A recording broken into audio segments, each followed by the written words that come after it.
Washington to Hollywood and right back to Wisconsin. It's Nite Lite with Pete Schwaba and Greg Bach. Connecting the dots on the stories shaping our world with smart takes, sharp humor, and plenty of personality. You know, I really expected more professional behavior from you. It's news and culture without the noise. Yeah, I'm on. Here's Pete Schwaba and Greg Bach. Dude.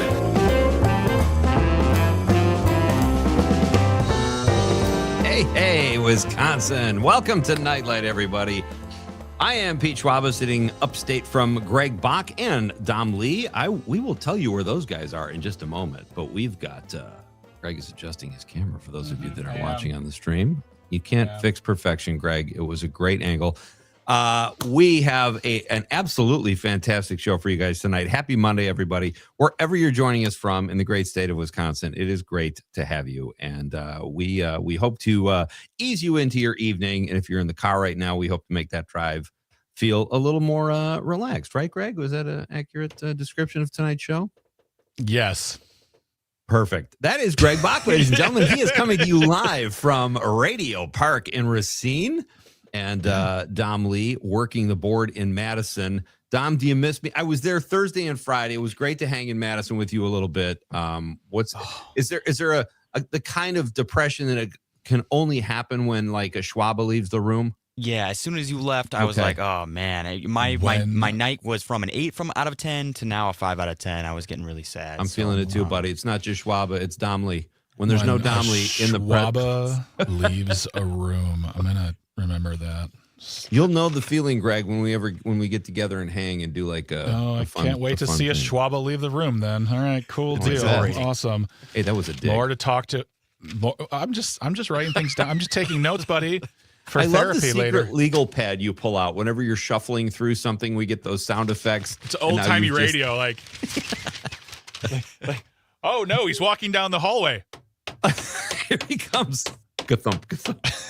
That was fun though last week, guys. It was two of us are together. I know we'll get together, the three of us, and do a show from Madison at some point. That'll be fun. Yeah. But Dom, you were headed to Chicago when I last talked to you. Headed home for a big event. Tell us about this really cool thing you did on behalf of your papa. Event. Well, love to hear more. What is okay? Oh no, Greg, this is sarcastic. Greg's coming at you, guns a-blazing. What's going on here, guys? Well, here, I'll tell you a little bit about it. It was my dad's 50th birthday a week prior, and we threw him a surprise party, and it was great. It worked out well. I got the ice. I was in charge of ice, and that was it, just ice. It worked out really well. He had no idea, and it was really fun. It was a really fun time. Two things. I love the fact that I am a mere less than 2 years younger than your father. That's interesting. But also, Dom, you had an interesting conversation with your mother about the show and about me. Yes, yes. And if my mom is listening, I'm sorry, Mom, to Caroline. out you, but Caroline. Yes. It turns out that she's not a big fan of Phil Collins, and obviously Greg is a #1 fan of Phil Collins. And she was just like, "Yeah, I don't know about his favorite artists." And I was like, "Oh, okay, all right. I'm not gonna tell him." And then about an hour ago, and then you told me. So where is Greg's number? Text. I mean, it's like it just feels hurtful. I know. I thought there was a rapport here, and I guess I was wrong. I've got a couple thoughts now. I think, Dom, is that your mom's way of, like, it's just, first of all, Greg, you might be overreacting. A lot of people say that they don't like Springsteen, and that's my guy. And I'm like, all right, whatever. You're taking this very personally, which is kind of sweet, actually. Mom. I think it's because it's Dom. Okay, it's the Dom. It's the Dom mom. It's the Dom mom who, like, I felt like was with us, and then all of a sudden she's like, I don't understand Greg's choices. Okay. We're going to see on the text line her saying sorry in a bit. The other thing is, Dom, I don't know where that puts you in the pecking order of responsibility for family obligations, but you were in charge of ice? That's like, oh, it was difficult. There was so many people, so I had to get more ice. I had to go back to 7-Eleven. It was a really big task, and I was very proud of myself. Car? Oh, my God. I had to go pick up a bunch of frozen water. Oh, my goodness gracious. What am I ever to do? Yeah. You're not making the lasagna. They're making you go get the ice. Yeah. What are you in charge of? The napkins. Oh my gosh. Our good friend Todd on the live stream says his dad is only 50. OMG, do I feel old? Yep. That's how I feel too right now. Yep. I'm even older than that. So look, age is a state of mind, and it's your actual chronological life. So it's pretty depressing. However, Dom, was it a fun That was party? not helpful, Pete, at all. I started to try to make us feel better, and then I just bailed. It is what it is. But was your dad surprised? He was very surprised. He actually umpires, so he was gone for like 2 hours, and it was a perfect opportunity. We got everyone there, and people came on time, and it was just perfect. He walked in, great. and he was really happy about it. So it was good. Were It was the nice to see my baseball dad. metaphors of flying? Yes, absolutely. Yes. I want to make so many baseball jokes right now, but I know that would be kind of lame. So Was the party a home run? The party was over. Wow. Did your dad arrive safe at home, or was he just a bit outside? All right, you know what, Tom? That's about enough. I can't. All right, that was deserved. You get one. You get one rim shot per show. Hey, we got a great show tonight, Greg. We've got a couple Civic Media All-Stars here tonight. We've got Mike Clemens is going to join us at 5:35. There is so much. I did not realize how much is going on in the world of Wisconsin sports until Mike reached out today. So we're going to talk a little bit about Chris McIntosh stepping down in Madison as the athletic director. The Brewers are on a skid, which I'm sure Greg is totally bummed out about, as are all Brewer fans. The Bucks let Doc Rivers go, and the Packers have a big event coming up too. So we'll break all of that down with our Civic Media Sports Authority, Mike Clemens. And then in hour 2, our pal Dan Schaefer will be here, the founder of the Recombobulation Area, award-winning Recombobulation Area, and my fellow Wire fan. You can get into that with him, Greg, if you like. Well, I think we're going to be talking more about the guests. Bucks. We'll be talking more about the Bucks today with Dan too, because he is a huge Bucks fan, and we've had conversations about this man, Doc Rivers, who will soon be the former coach of the Bucks. I'd love to hear Dan's take on that. In the second hour as well, guess what, everybody? It's time for yet another text to win contest for the Milwaukee Film Festival. This hour, in the second hour, we'll be once again doing the Win Your Way into the 2026 Milwaukee Film Festival. It's a text to win contest this week. It's only 3 days this week, but the Milwaukee Film Festival kicks off on Thursday, and there are so many great films, and this is your opportunity to win an all-access pass. One all-access pass will be given out this week. There will be a keyword in the second hour. You will have the opportunity to enter to win that all-access pass, so stick around. And also, really quick here, Brett on the text line says, "Hey guys, I won the film festival tickets. Thanks, I appreciate it." He's actually sending us some behind the scenes stuff here. But Brett did win. Sweet. Brett from Brown Deer did win the tickets. He's listening to us on WAUK. We'll get in touch with you, Brett, and let you know more about that. Get that straightened away so you can get your tickets. But congratulations to Brett, and possibly congratulations to you if you text to win in the second hour with the keyword for the Win Your Way into the Milwaukee Film Festival contest. Good luck ahead of time. Yeah, that is a like $600+ value. That's a too. huge It's a 2-week festival, and they've got and check in here all week, folks. We've got a couple guests on that are going to discuss the festival this week, including Susan Kearns tomorrow. And we'll be talking about it all week. So it's a 2-week festival. Outstanding. I just came from the Wisconsin Film Festival and had an absolute blast. I want to say I'm festivaled out, but I'm not. Like, you look at the Milwaukee offerings and they're just incredible. So that's going to be fun talking about that all week too. And definitely listen in hour number 2 for those for the keyword, Greg. Mm-hmm. Yes, it'll be a keyword. It'll be a keyword, and it's only 3-day contest. So today, tomorrow, and Wednesday, because the film festival starts on Thursday. All right. I think without further ado, Mr. Dom Lee, we should get to our question of the night. Let's talk about the question. Okay, question. Question. Question. Pregunta. Question. Question. Hey, I have a question. Questions? This question. Domanda. Question. Question. Questions. It is national, folks, National Scrabble Day, which begs the question. Greg, it was between what is your favorite Scrabble word or what is your favorite board game? I went, what is your favorite board game? But you're welcome to share fun Scrabble words you've come up with too over the years, folks. But that is our question of the night. What is your favorite board game? There are so many that can induce arguments between family, which is always fun, and some that are just a rip-roaring good time. Yahtzee. 855-752-4842, 855-75-CIVIC. Let us know, or you can text us or drop us a stream comment if you're watching the radio on YouTube, Facebook, or X Twitter.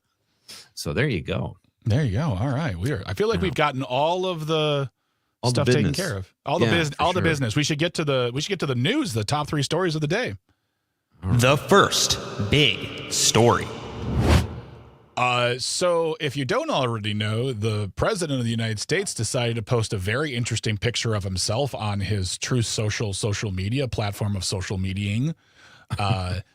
It was a picture of him. I mean, I don't know how he thought otherwise, but it's a picture of him basically looking like Jesus Christ, healing someone who was sick in bed.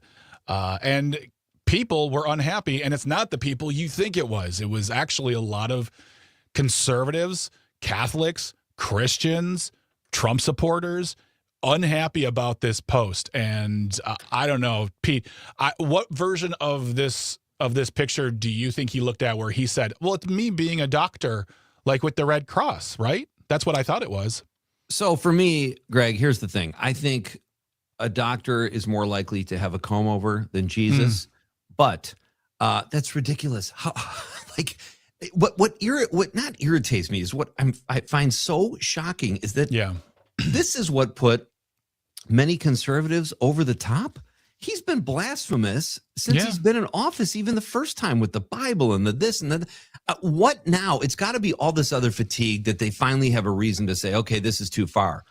He posted a picture of himself many other times. He posted a picture of himself last year dressed as the Pope, like an AI image. And for those who haven't seen it, the AP does a great job of describing it. It says, the image posted by the president Sunday night, this was last night, showed Trump wearing a biblical-style robe and laying hands on a bedridden man as light emanates from his fingers, in both hands, by the way, while a soldier, a nurse, praying woman, and a bearded man in a baseball cap all look on admiringly. We're not done yet. The sky above is filled with eagles, an American flag, and vaporous images.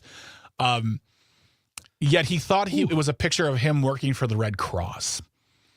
But he didn't. No, of course he didn't. No, he's a liar. And this is right. Because he's a liar. This guy, he's got conviction and all this. If he really did, he should say, yes, I feel like I'm very much like Jesus. If you have stones, that's what you say. You don't pull it and say, I meant to be a doctor. No doctor I've ever seen wears flowing robes. And it's just insanity. And I think people are finally, even the diehard MAGAs, I think, are over it. They are very, very upset about this. And I mean, like in a Washington Post article that we will also put in the show notes, Megan Basham was upset. She is a prominent conservative Protestant Christian writer and commentator. And then there was another gentleman, Michael Brown as well. He's a Catholic conservative commentator, also very upset about this. And he decided to sling rocks at the Pope too about this. And we can maybe get to it on the other side of the break, but he got into a little mini fight with the Pope, and the Pope basically says, I'm not afraid of the Trump administration. I'm going to keep doing what I'm doing. Well, that's something new. Yeah. Thank goodness for love that. I love that. Yeah, we'll break all of that down coming up next, folks. Don't go anywhere. It's a very short break. Pete and Greg are here. We are not Jesus. We are not even close. We're just a couple guys talking about three big I have things. A mustache. That's it. There's more coming up next on Nite Lite with Pete Schwaba and Greg Bach on the Civic Media Network.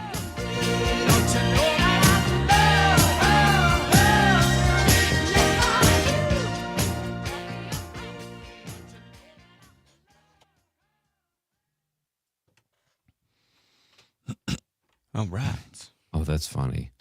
On the text line, I was trying to place too who that might be that was laying in the bed. Yeah. Well, someone said it looked like Hunter Biden as well. I can guarantee you it was not a person with information on the Epstein files. 1 second here. Sending you a message really quick, Pete, about later in the show.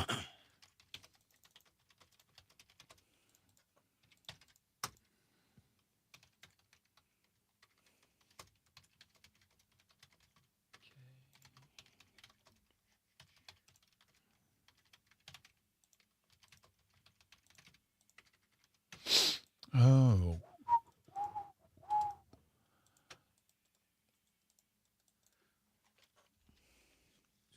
chat. I sent it to you.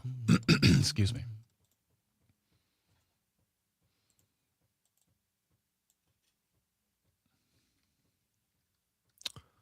Interesting. Yeah. Okay. All right. Robert's got a text. Okay, cool. We got some text coming back, which is nice. Hey, everybody on the live stream. Welcome to the live stream. This is the super secret Looking at Stuff show. Oh, I This did is where you show. It's still low key and chill. I'm low key and chill. Good. You get to hear me and Greg talking. You get to hear me and Greg texting, which is nice. Yep, exactly. Oh, I'm warm today. It's so warm out. What's it like up there, Pete, right now? 56. I think it was like low 70s in Madison. By the time I got up here, it was probably low 50s. Mm-hmm. It was 73 this afternoon. That's like perfect weather. Mm-hmm. Is it humid? Yeah. It wasn't bad. It's just that like now For me, it's bad. 81%. Oh, really? Yeah, humidity. Did Mike? Oh, hold on one second. I don't think 15 seconds, guys. Mike Clemens sent us all an email on topic. So just to let you know.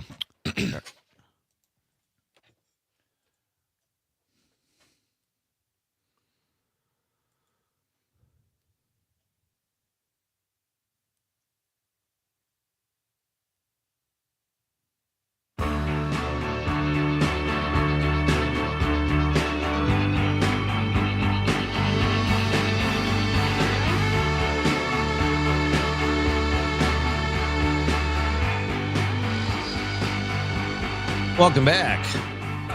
This is Nite Lite with Pete Schwaba and Greg Bach coming to you on the Civic Media Network. Great to have you with us on this Monday.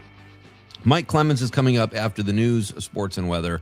He's going to break down all of the stuff that is happening here with our Wisconsin sports teams. But right now, Greg and I are breaking down some news stories. Just when you think things can't get more preposterous, they do. And it's so let's just jump back in. We were on story number 1. I think we had to put a button on that, Greg, before we moved on. And we were talking about the Pope and the president calling the Pope weak on crime. Yes, he did say that. In fact, the Pope isn't happy about the president's direction on Iran. He feels that what the president's doing is not, it's not Christian. It's not based in the gospel. It's not peace and love and things of that nature. True. And President Trump had thoughts on that. He said something to the effect of, yes, he is weak on crime. That's what the president said about the Pope. He's also, the Pope has not put forth one infrastructure bill either, which I'm really disappointed in this. Where is he on pork barrel spending? I really would love to know. It was a Sunday full of postings for the president, but he said, quote, I don't want a Pope who, I'm not going to do the impression. I don't do a good Trump. I don't want a Pope who criticizes the president of the United States because I'm doing exactly what I was elected, all caps, in a landslide to do, unquote. He then went on to say that the only reason why Leo was elected pontiff was, quote, because he was an American and they thought that he would be the best way to deal with President Donald J. Trump. And that's not the end of it, but that's where I have to end it because I'll tell you that, quote, I don't think he's doing a very good job. He likes crime, I guess. He's a very liberal person. This is actually, I have one more thing to add too. This is brilliant branding that what the Pope is doing for the Catholic Church. Mm-hmm. He's showing leadership, whether you agree with Catholics or not, or the Pope or not.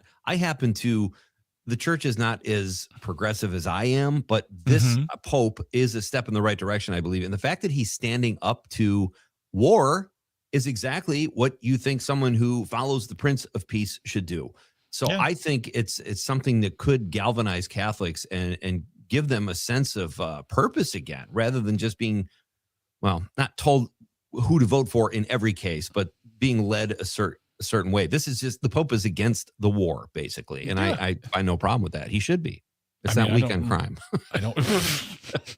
The Pope is weak on crime. He's weak on war crimes. Yeah, I mean, it's just it's really fun, and I go back to the point that the Pope made. He says, "I'm not afraid of the Trump administration," and I really appreciate, because those are important words to say out loud. Regardless, there are a lot of conversations you can have about the Pope, the role of Pope, the Catholic Church, but someone like that who outwardly criticizes the president and says, "I'm not afraid of you," I think we need more of that, and hopefully there are more people out there who get the guts to do so. But yeah, it's there you go. Wish he wasn't so weak on crime. All right, number 2, Mr. Domley. The second big story. Greg, are you a gambler? No, I'm not either, but maybe we should be. It depends on where I'm eating a buffet. Sometimes that's a gamble.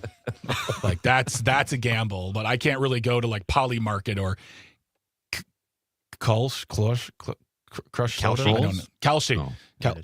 I don't know. Okay. I'm not a gambling person. I love my money, and I love my money staying in my pocket. I don't have a lot of it, so I don't know why I would willfully just say, "Hey, computer, here's some of my money. You keep it." But in Wisconsin, it's become a thing now because Governor Evers signs Wisconsin online sports betting into law. Woo! This is what we needed, folks, not education or childcare. We needed online gambling. Yeah, I don't. It's Assembly Bill 601, and it allocates the gambling options to all the tribes in Wisconsin equally, I guess. There is some money put aside for gambling addiction, which I didn't know this. And I don't mean to focus on this because I know a lot of my friends like to gamble. I don't. I don't think I'd be very good at it, and I don't have the money to do it. But the Wisconsin Council on Problem Gambling estimates that between 300,000 and 350,000 people in the state have a gambling problem. That's a substantial amount of our population. And it's become even easier now when you put that ability on your phone.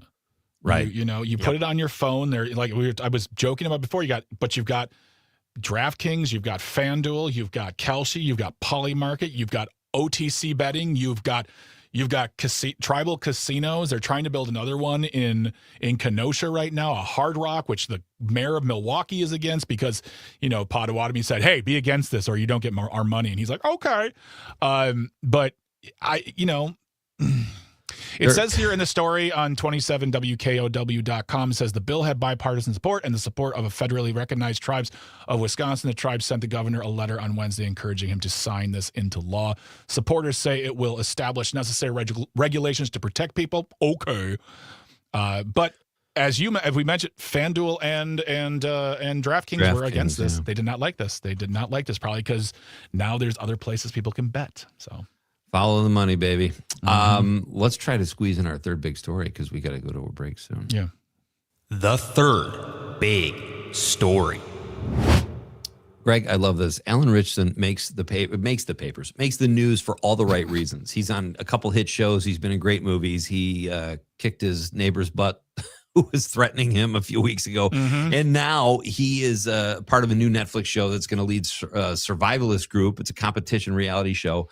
And when I was reading about that, it said that the last time he was on a reality show was American Idol, where he sang Paula Abdul as a much thinner man. Please elaborate. It's a very weird video. He's a very silly, weird boy, even though he's like bigger than me in all ways, shapes, and forms. And if you watch the video, go just look it up. Alan Richardson, American Idol. It's hilarious. And he sings directly to Paula Abdul. So you are the sunshine of my life on his knees. Yes. It's beautiful. Give it a Google, folks. We're coming right back after the news with Mr. Mike Clemens. This is Pete and Greg on Civic Media.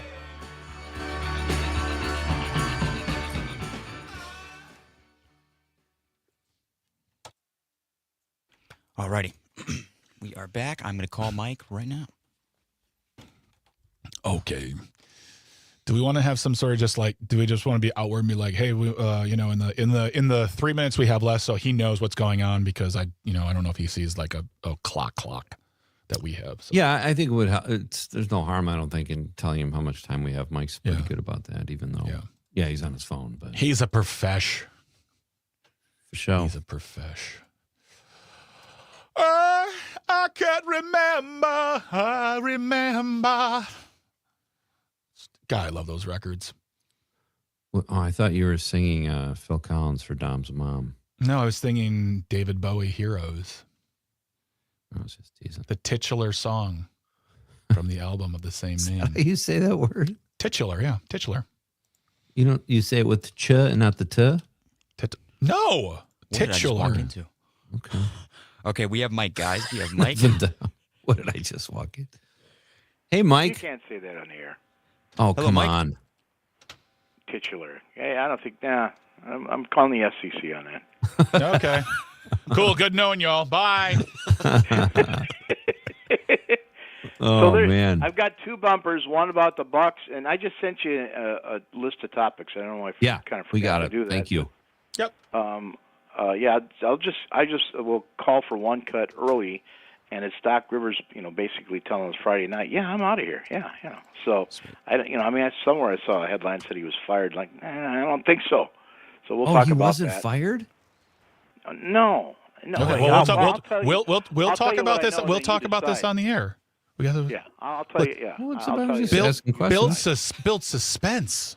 Oh, it's just a super secret happy show. I don't think. Yes. But there are people watching this super secret happy show, and they're like, I heard this before. Meh. I think they'll be okay. Okay, fine. Hey, Greg, Yeah. do you have a sense as to why Jay Rothman has been fired as the president of That's a the great UW question. system? My friend, the Board of Regents has not given a reason. There was no public hearing. There was no written explanation, and people are upset, including lawmakers in Madison. They're very upset about this because Yeah, well, and now- I heard that the board just said, well, we don't talk about personnel matters. Like, he's the president of the whole He's the system, president. man. And I just did a thing about it, talking about the fact that his last reviews came in as overwhelmingly positive. Like there's no real reason why there's no reason they've given why he's fired, and I will wait to see what they say, or they say nothing, and we just I will move on. re-ask you that on the air. Okay. I will re-ask you that on the air. Okay. You guys. Then we have 2 minutes, guys. 2 minutes. All right, I'll be right back. I gotta get a beverage here. Hang on. Sweet. Okay. Mike's mixing an old fashioned. I know, right? Lucky. I had 2 Bloody Marys this weekend. Very fancy living. That's his fancy. I know. I was around old fashions all weekend because all these filmmakers come back to Wisconsin and they want to have an old fashioned because they're in their home state, and they smelled divine. The old fashioned sweet did? I don't know if they're Yeah. whiskey or brandy, but they always smell amazing. That'd be a But, fun candle.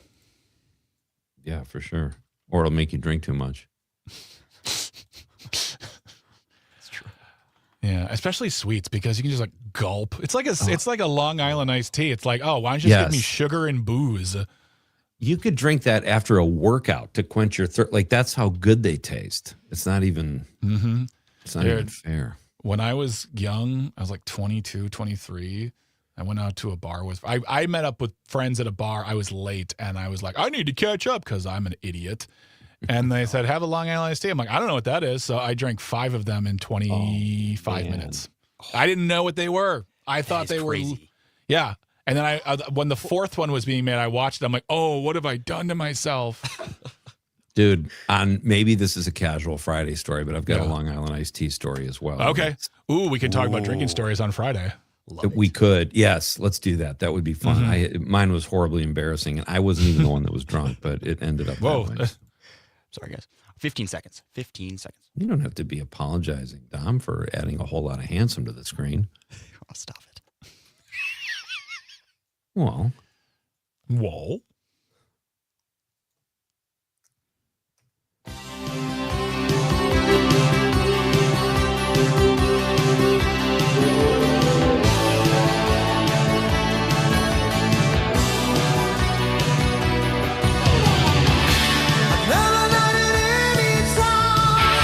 love that song. Hey, welcome back to Nite Lite, ladies and gentlemen. I am Pete Schwaba, sitting upstate from Greg Bach, who is coming to you from... I don't know what to do with that wave that Greg is doing right now. And Dom Lee, who is in Madison. We are the Yatter Hay Triangle here. And talking about finally all- back. Yeah, talking about all things current events this hour. And now we're going to shift to some sports because we have one of our good pals here today. He covers Civic Media. He covers sports for Civic Media like a maniac. He is our Civic Media Sports Authority and our pal, Mr. Mike Clemens. Hey, Mike, how are you? Hi, Pete. Hi, Greg. How you guys? Doing well. How are you today, sir? Better now. Keep it busy. Of course. It's been a busy 24 hours. Well, it's always busy for you. You're always traveling all over the country. You're everywhere, all the places, all at once, all the ways. Yeah, chasing the teams. We had that little blizzard come through about a month ago that kind of screwed things up a little bit. But other than that, no.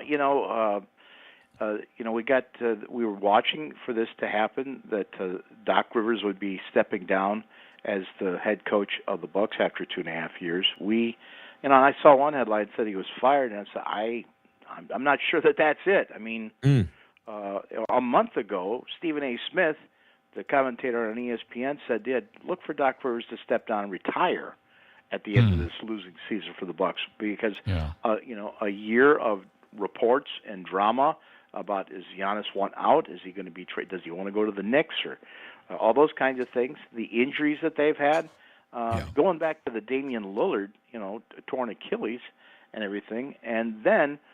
We started watching these games, and like in the last month, you would watch like the fourth quarter of a game, whether on the road or here at home. And one day, one of the beat guys said, "Hey, we like when you guys huddle in the fourth quarter, it looks like your assistant, Darvin Ham, is kind of out there running the plays." He goes, "Yeah, because you know why? He's an NBA head coach, and I want the world to see that." We played that clip, in our sports updates. Yeah, so he's basically saying, I'd like to see this guy, considered for my job or somewhere else, back in the NBA to get back to a head coaching job. He'd been with the Lakers. And then just a couple of weeks ago, we have these pregame press conferences with Doc and just kind of chit and chat back and forth. And, he'd been inducted now into he's got plans this summer in August. He's going to be inducted into the Basketball Hall of Fame there in Springfield, Mass. Wow. And he said, I got grandkids now. They're like 7, 8 years old, and I'm missing, Grandpa Day and stuff like that, and I'm kind of looking forward to that. So he's telling us.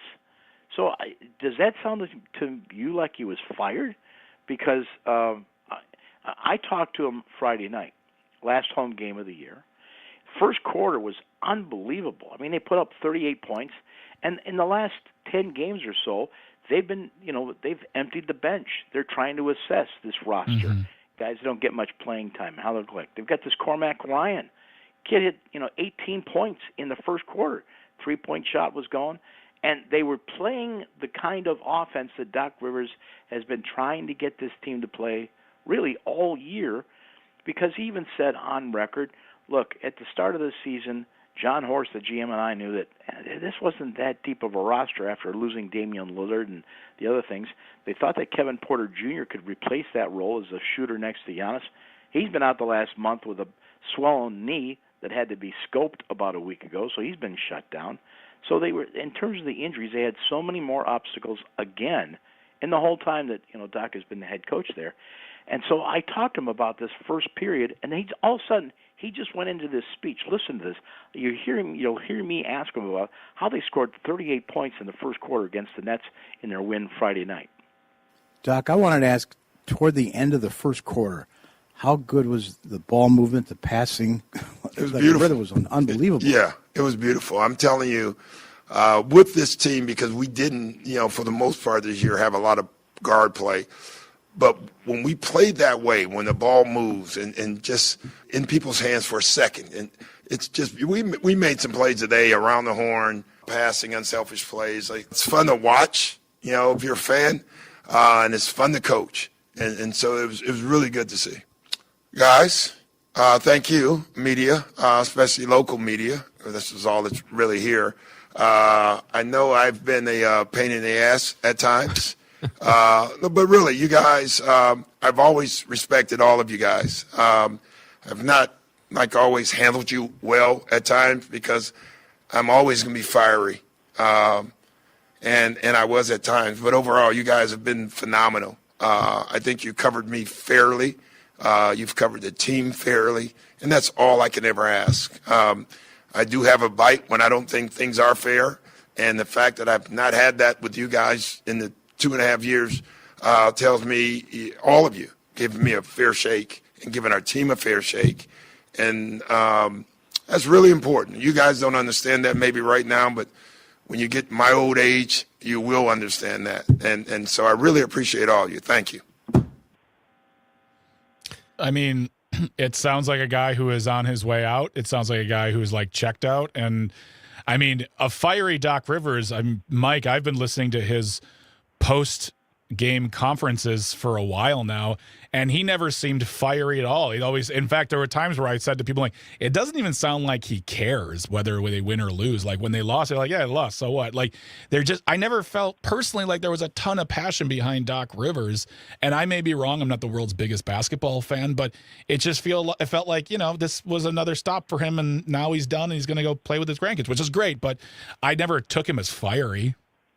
Yeah, no, maybe he just wanted to overcompensate for that, in certain interviews one-on-one. But, I mean, he came over and shook my hand. He said, you've been around a while, right? Yeah, I mean,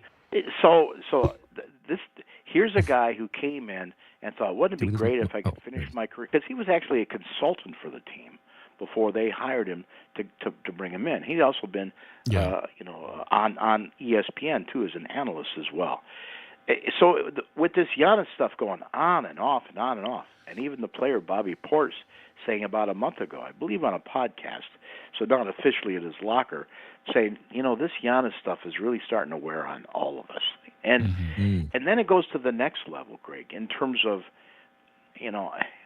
somewhere they came back from a road trip, 3 or 4 game road trip, and I'm down there, and all of a sudden the staff, like the people I deal with every day, PR, some front office, they kind of walked around like zombies.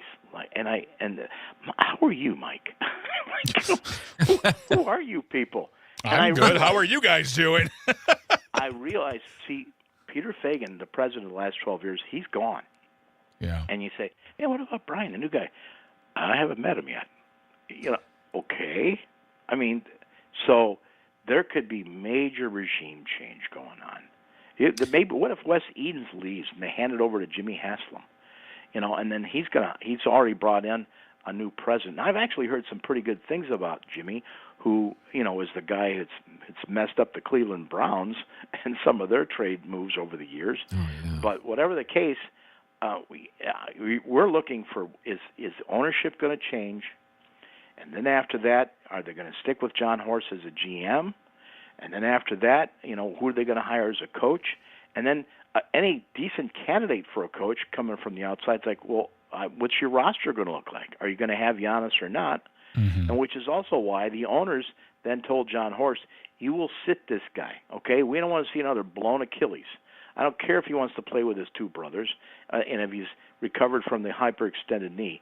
That guy's a commodity now, and he's either going to re-sign and commit to stay here for another contract, or he's property, and we're going to get the most value for him when we trade him. But he's not going to go injured. So that's why they sat him, and that's where that it's going to be a busy summer with the Bucks. That's the voice of Mike Clemens. He's talking about Giannis there at the end. He is our Civic Media Sports Authority, joining us to talk about many Wisconsin sports stories. Just to put a button on this, Mike, that makes sense because I was like, they had a winning, I think they were like 48 and 34 or 32 last year or whatever. And then Giannis only played like 40 games this year. So you can't really put all of that on Doc Rivers. But I do agree with Greg. I never heard crazy passion in his voice since he's been here. So great reporting, my friend. That's really excellent. Well, and the number, 36. Out of 82 games, Giannis was there for 36 games this year. That's how bad it got. And, of course, the last couple, he wanted to play. But they sat him down. They shut him down. Yeah. Was there go ahead, Greg. I was going to say, was there tension? Is there tension between Giannis and Doc Rivers? I mean, again, like now that he is apparently on his way out, people are revitalizing the question. Okay, where is Giannis? Is he going to stay and maybe have a hand in like picking the new coach and telling what he wants in order to stay here to win, to possibly bring home another trophy? I mean, like it kind of leaves unfortunately. The Bucks are looking for another head coach, but also when it's sandwiched with, does Giannis stay? Do you think Doc Rivers leaving gives Giannis more more value as far as staying here. Now he can like maybe start anew, or just does he want to get out? I think that Giannis would love to stay in Milwaukee if they had a roster that they thought they were working around him. They did not have that roster. Then on top of that, they had the injuries, and Giannis is like, this is wasting my time.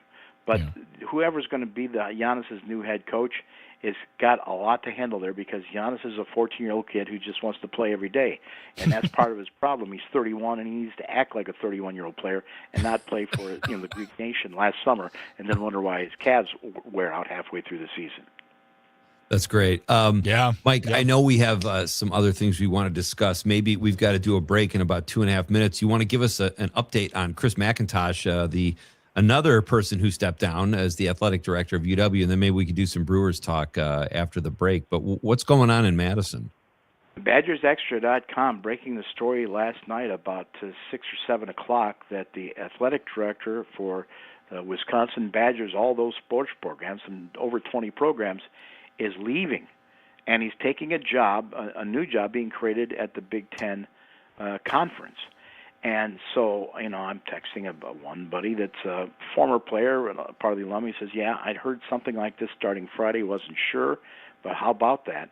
And when you start to look at it today, it's like, all right, look, he's made some good hires, like Mike Hastings, the head coach of the men's hockey team that got all the way to the finals of the Frozen Four. So that was the last 3 years. Yeah. But, the Luke Fickell story as the head football coach has been, up and down. This NIL thing has been a whole new landscape, in the last 5 years. And he's going off to the conference and doesn't have to worry about this stuff. At the same time, look at, his boss, the chancellor, Jennifer Nukin, she's taken a job with Columbia University. I think they made that official today. And then the Board of Regents fired the president of all the universities, Jay Rothman. Do they know? In other words, Chris McIntosh is looking like he says, I'm going to have a new chancellor and a new, Board of Regents. I'm out of here. I don't know who my next boss is. And it's just turbulent waters.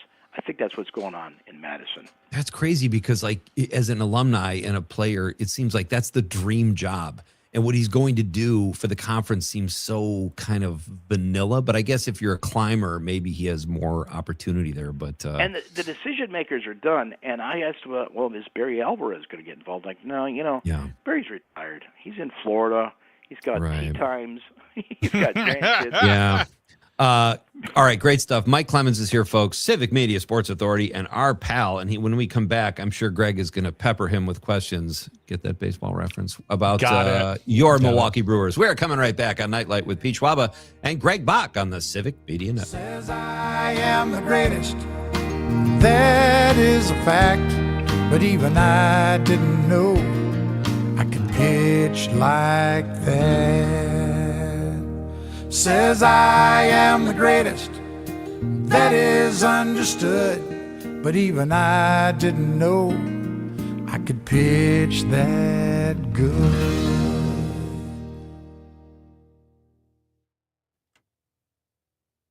Oh, man, I love that song. Oh, man, that was good. All right. It's like one of Kenny Rogers' last hits. I had sweetheart tickets to a Bulls game when I was in college, and I got to go in through the player entrance and everything. Yeah. I see this unbelievable sports car. I'm not a car guy. I don't remember what it was. And then I see coming from the game, exiting near me and my girlfriend is Kenny Rogers in a sweatsuit. Oh, really? And, yeah, I was he just throwing Kenny Roger Roasters coupons at people? Come on, have a 2-piece on me. There you go. You're not gambling your night when you come to Kenny Rogers Roasters. That had to predate the Roasters, but maybe not. It was probably 1990. Oh, yeah. No, the Roasters, I think, have been around for a while. I think they're closed now. When did I like Kenny I was a big fan. Rogers Roasters.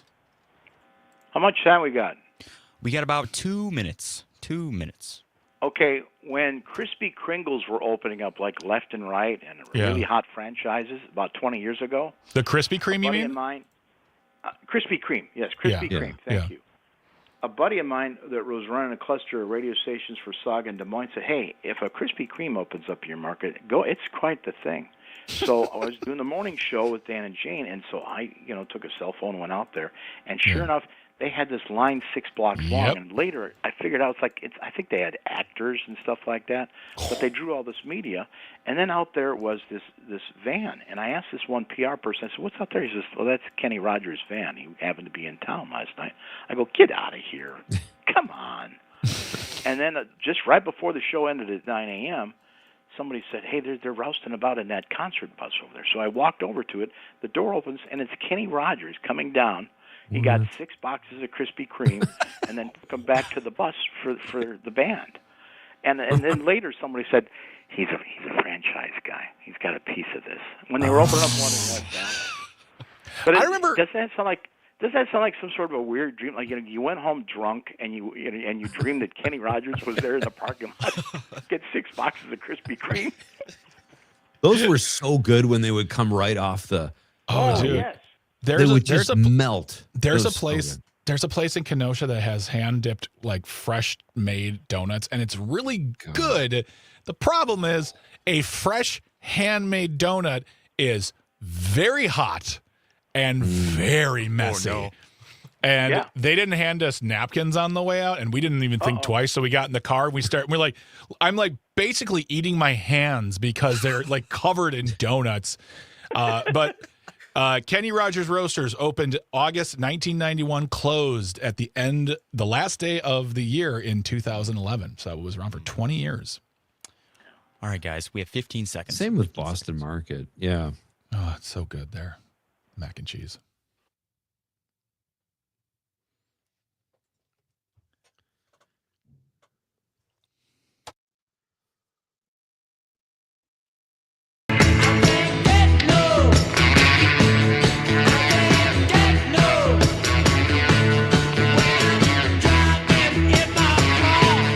Welcome back.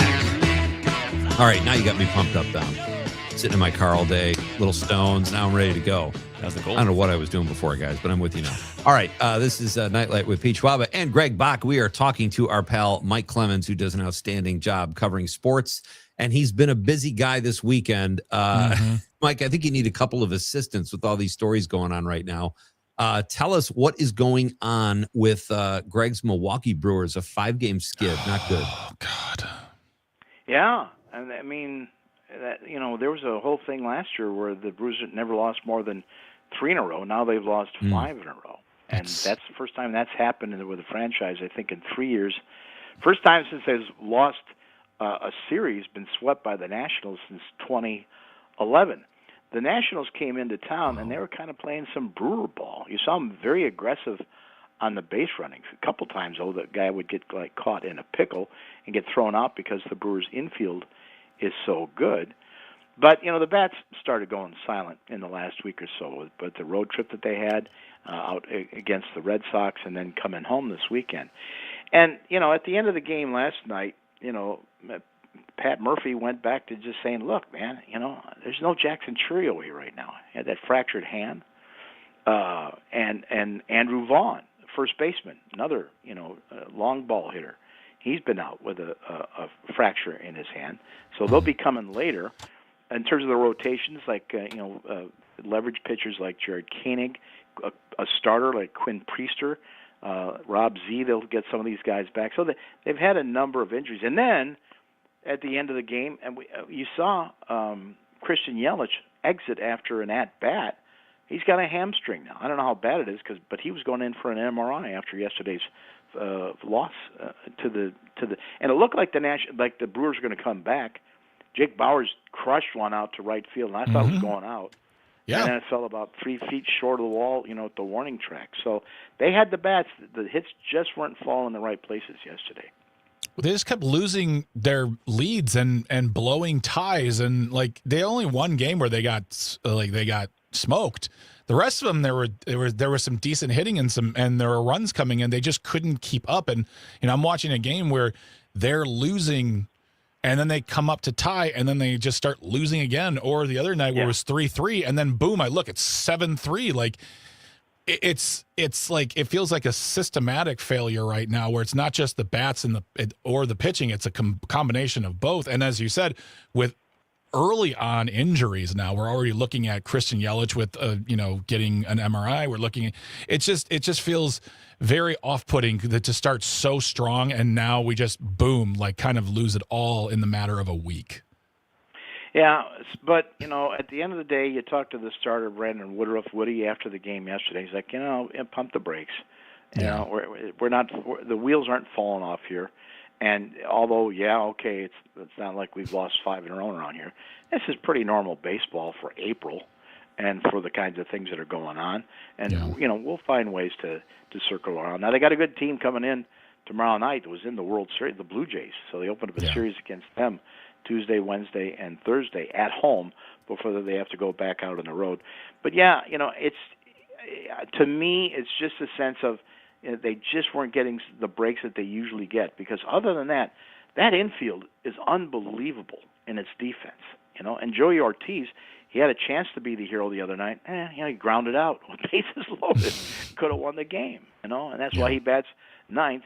But between him and what Bryce Terang does at second base, it's incredible how good they are on defense.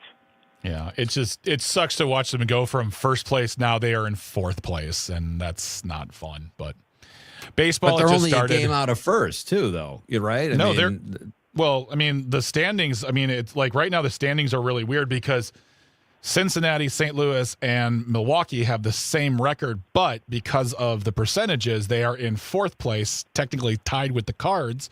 Right. So it's just weird that they could win one game and be in second place again, but it also just doesn't. I don't like looking at fourth place, okay? I had enough of that back in the day. Thank you. Mike, our guest is Mike Clemens, Civic Media Sports Authority. We've got about a minute and a half left. Can you tell us about this cool event coming up with your Green Bay Packers? The tailgate tour is out there, and what's a big difference this year is it's not Mark Murphy doing his Shecky Green. Hey, everybody. Hey, welcome, ladies and germs. There's a reference. Ed Policy. I knew that Pete would like that. It's Ed Policy now. That's the MC because he's the new president of the team. But they're going to have some current players like Edgerrin Cooper is going to be out there, the great linebacker, with some former players out there. Like Desmond Bishop was a linebacker on the Super Bowl team. And Randall Cobb is going to be touring around. James Jones. And so they're going around. They'll start off in Green Bay tomorrow morning. Then they're coming down to Racine County. I'm going to chase them there at a couple of stops in Mount Pleasant. Then they go across the state. They're going to go to Dyersville to the Field of Dreams and before they make their way back next Saturday to Green Bay. Oh, that sounds like a blast. That sounds like fun. They Those traded events are always a good Wicks time. over the weekend. I saw that. Story, right? Yeah, the wide receiver. But see, they got some draft picks out of it. And Wicks has been a good receiver. I think he's kind of hit his ceiling, and the Eagles are trying to stock up at wide receiver. And so Gutekunst, with those picks he had to give away to get Micah Parsons, that huge deal with the Cowboys, he's got a 5th-round pick coming up in a couple of weeks and a 6th-round pick next year. And Wicks got signed for $12.5 million in a 1-year extension with Philly. He was never going to get that money in Green Bay. So I think it worked out for both teams, really. Holy cow. That's kind of a genius move, actually. Mike, I can't believe we got through. When I got your text this morning, I'm like, there's no way we're going to cover all this, but we did. Solid stuff, man. Thank you so much, pal. Professional.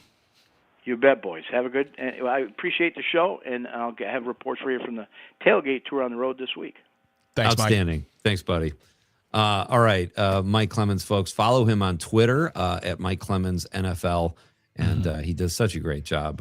You can hear him also at the top and the bottom of the hour. Greg, is he on both? Yeah, sports. It's all about the sports.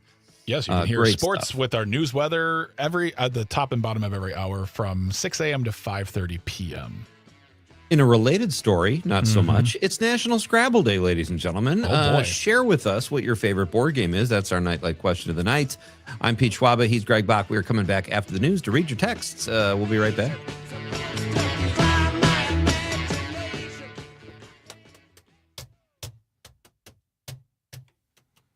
All right. I can't get no satisfaction.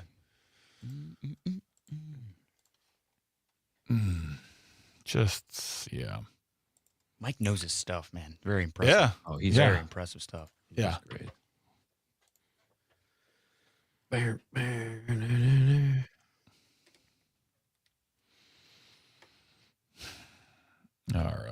What do you say, guys? Should we get out of here? That's what I was thinking. Yeah. All right. We got the thing, but we got to open it up with the Text keyword. to win? Yeah. Yep. And then and then you've only got 8 social media texts. How are we doing on the text line? Let me look. The actual text line also isn't crazy in terms of the question as well, if I'm being honest. Okay. Let me look.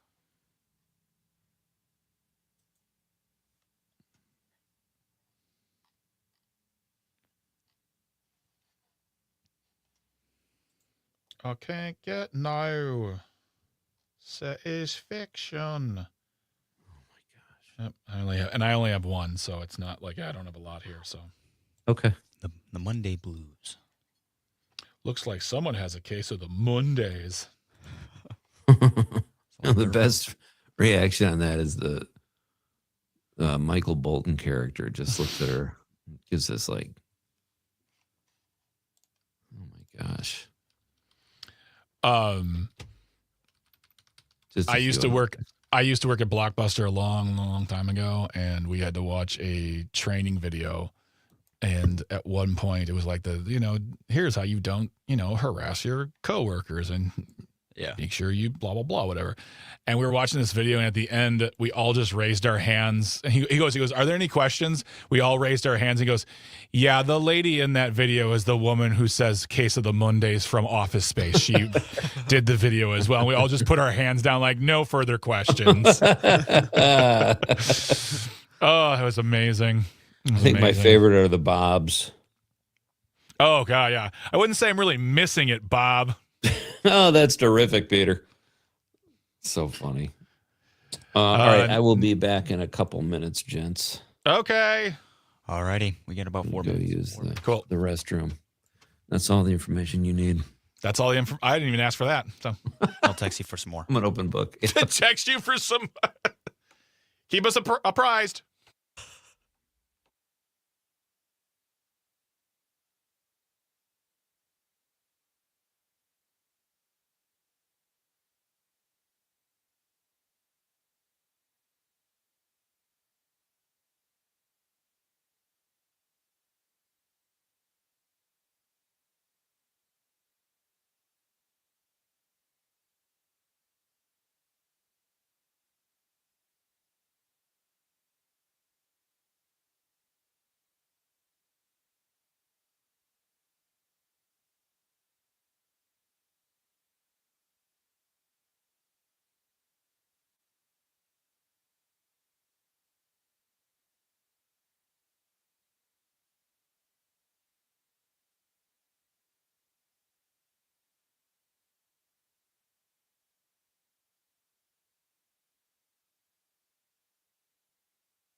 Trying to make sense of the world?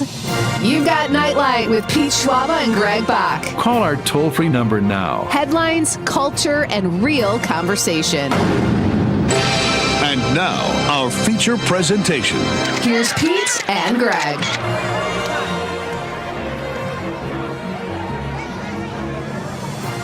Welcome back to Nite Lite with Pete Schwaba and Greg Bach here on the Civic Media Network. You can always be part of that conversation. Call or text. The number is the same, 855-752-4842, 855-75-CIVIC. Leave a comment on that live stream. We are currently streaming on Facebook, YouTube, and the platform we still call Twitter. Still ahead, the creator, the founder of the multi-award-winning 21-time Milwaukee Press Club winning website, the Recombobulation Area. Yeah, I know. Wow. Dan Schaefer will be here coming up after the break to talk about, well, we'll probably be talking about the Bucks, and we'll also be talking about the Recombobulation Area, as well as his live 414 event. Tomorrow is going to be Milwaukee Day, so April the 14th. Get it? 414. Brilliant. He will be here talking about that event, talking about whatever we want to discuss, but most likely that as well as the Bucks. But it's going to be great. Haven't talked to him in a while. He is our buddy, our coworker, our friend. But before we get to that, and before we restate the question of the night, we have something very important to discuss, and that is the keyword this hour in our Win Your Way into the Milwaukee Film Festival. The Milwaukee Film Festival kicks off this Thursday, and there are dozens of incredible films out there. And they're going to be at the Oriental as well as the Downer Theater. So you can get your tickets by going to mkefilm.org. You can also enter right now to possibly win an all-access pass that will get you into to see every single film of the festival. And we're going to give you a keyword right now. You will have 1 hour to enter that word in for your chance to win a full all-access pass to the Milwaukee Film Festival here in 2026. So if you're all ready, get yourselves prepared. Here comes your keyword. The tension builds. The word is action. A-C-T-I-O-N. Action, as in my favorite Arnold Schwarzenegger movie is Last Action Hero. Action. A-C-T-I-O-N. Spelling counts. Capitalization does not. Put that word into the text world here on Civic Media for your chance to win an all-access pass to the 2026 Milwaukee Film Festival. Once again, the word is action, A-C-T-I-O-N. Good luck. And JB, I'm sorry to tell you this, you have to text it in. You cannot put it on the live stream. You can't email it in. You can't call it in. You have to text it in via the Civic Media app or your phone. Once again, the word is action, A-C-T-I-O-N. Good luck. You have the rest of the hour to participate. You can pretend you're a director while you're typing in and say action and shout it. I just saw JB at the Wisconsin Film Festival. Yeah. There's a great contingency of Northeast Wisconsin filmmakers there this last week, which was fun. How about this, Greg, though, from Milwaukee, another great film festival. You've got opening night. The film is Uke, about Bob Uecker. Yep. Closing night, it's the Paul Rudd, Nick Jonas comedy Power Ballad. They're also screening something called the Big Cheese documentary, which looks like a blast. Okay. Song Sung Blue. Yeah. And the Italian classic horror film Bay of Blood. I mean, those are just a few of the things at the Milwaukee Film Festival this year. And they're going to be they're not filming. They're going to be showing Stop Making Sense again, as they usually do every single year. So that's a great one to check. There's great midnight movies. But again, go to mkefilm.org for the complete lineup. Text in the word action for your chance to win an all-access pass. And congratulations to all the people last week who won tickets to go see a movie at the festival this year. Again, starts this Thursday, the 16th through the 30th. Good luck. I really hope that I'd love for someone to go take some pictures and send them via the Civic Media app, because you can do that when you download the app. And I'd love to see the fun y'all are having. I'm not sure if I'll be able to make it this year. I'd like to, but I want to hear all the great stories from those who did participate and those who got a chance to see movies. So yeah, it's gonna be fun. It's going to be fun. It's a phenomenal festival, and it'll be fun to talk to.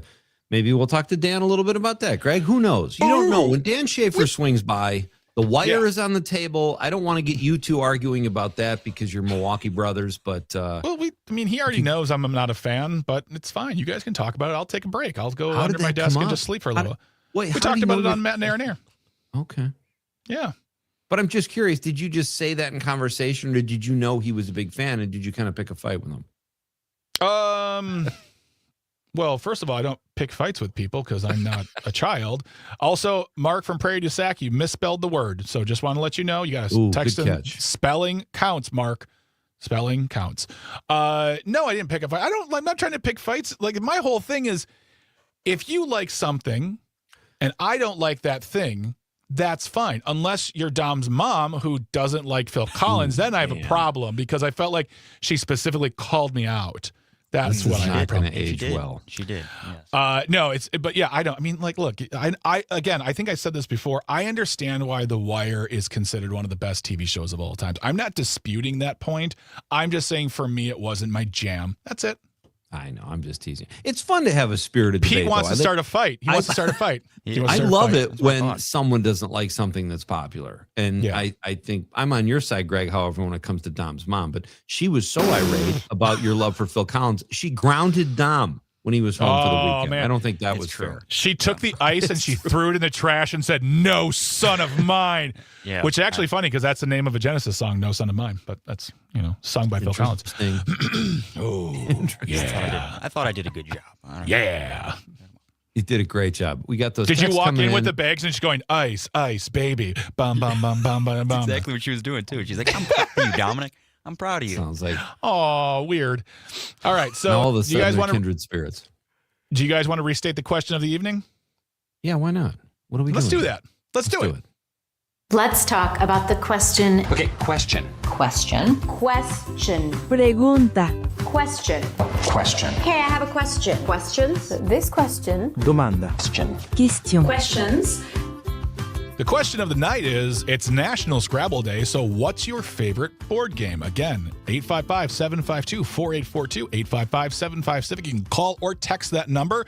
You can also call, text, or leave a voice message on the Civic Media app. If you don't have the app, download it from wherever you get your apps. It's absolutely free. You can listen to shows live. You can, like I said, text again, but let us know your favorite board game right now. That's what we're talking about. All right, Pete, let us know. What is your favorite board game? Okay, my favorite board game is Balderdash. Oh, I absolutely it's a fun love- word too. It's a fun word, but I have to say, my family we were like more outside game type people, but when I met my wife's family, they were so into board games, and I became addicted to board games. They are so much fun. And, there's some great ones that like spark arguments and discussion, like Pictionary, or not Pictionary, but the Scattergories, or I like Catchphrase. I love Scrabble, but I would have to say Balderdash because some of the definitions you come up with while you're playing, and a lot of people in my family just like to write funny definitions and make people laugh. They're not actually even trying to win the game. So that would probably be my favorite. What about you? So here's the question I have: is when we say, like, people will say like Balderdash, or they'll say Monopoly. Can it be a like one of my favorite games is not so much a board game, it's a card game called Joking Hazard, where that's so good. Yeah, it's a really fun game. That's totally fine. Yeah. It goes along the same line of an apples to apples or Cards Against Humanity, where cards are put down, everyone puts in their card, and then one person at the table is the judge, and they pick who the winner is. And it is a little more blue / possibly offensive than apples to apples, but it's not as over the top as Cards Against Humanity, especially has become in the past few years. But I love Joking Hazard because it's comic strip based. It's really fun. And I love that game. I'm personally not a huge fan of board games like the Monopoly, stuff like that. I feel like I get anxious because of the competition of it all. Whereas like with those other games, it's fun. The round's over quick and we move on and then we're done and that's it. But for me, Joking Hazard is the game I love to play. Oh, that's a great answer. But I've never played Cards Against Humanity. Really? Really? And I'm dying to. I once played it with my mother-in-law, ... That went horribly. So... See, I love those awkward moments. Off air, I'll tell you what I had to do. I can't say that on the air, but Cards Against Humanity used to do a Christmas pack every year. You paid like $15-20 and you get like a care package from them with special cards made only for this pack, so nobody else had it but this. And you get like a letter, and you get like it's a weird little care package from this company. And one year you got cards, and it said, "Oh, who are you planning on giving this to?" And I said to my wife, and I gave my name, and they printed a card with her name on it. My wife was not happy because it's like, I don't want my name being put on something. Like, I get it. So we just took the card out, we put it away, and we're like, we'd never do that. But she's got her own card. It's, on the side. We haven't played Cards Against Humanity in a very long time. We, if we're doing that, it's usually going to be, again, joking hazard. But that was a fun game for a while. And then after, then it's like, all right, we're moving on to other things. That sounds like a blast. Dom, what about you? I gotta go with. I really like long now. I love Monopoly, but I gotta go with Risk. I love Risk. That's a great game. It is. Yes, I love taking over the territories. Me and my roommate play it constantly. I like winning that game. It's an obsessive game. It's an obsessive game. It's very authoritarian response there. Nikki on my Facebook page said, of course, Risk as well. I used to play a weekly Risk game with friends, and they're like 1,000 times smarter than I am, which isn't saying much, but they are much smarter than I am. And I won once, and then I never played again. I was like, I'm retiring on top. You're undefeated. I'm undefeated. No, I was defeated many times, but that night I won. And I'm like, well, it's been fun. I'm going to take off now and get out of here because I'm smarter than all of you right this moment. And goodbye. And then there was a Greg-sized plume of smoke, and the door was just open. So, JB says Cards Against Humanity last Wednesday of the month at Appleton Cigar Company. He says, I haven't played it either. Check that out at Appleton Cigar Company, folks. A fine and proud Nite Lite sponsor. Norm does a great job over there. And that's a great plug, JB. I got to get down there because they have poker nights too. And I keep saying I'm going to go down there, and I never have. You just got done saying you don't gamble. No, I play poker. I don't gamble. I don't do professional sports betting. But I play poker with friends. The only thing I'll play for money is poker with friends because I'd rather give $20 or $50 to a friend. Yeah, okay. But I'm not going to give it to FanDuel or whatever. And when I play on my phone, it's not for real money. So I'm not. Gotcha. I'm kind of I see. Lame gambler. Dave on the stream says Wits and Wagers. I don't think I know. I don't know if that one is either. So, do we have? What about the text line for 855-752-4842? Yes, we do have Brett from Brown Deer saying favorite board game was Battleship as a kid, which is really good. But now I'd say chess because I bought a really nice set. I always wanted to play chess, but I just feel like I don't have the wherewithal to dive into what's necessary to be at least mediocre at chess. Yeah. I'm not good.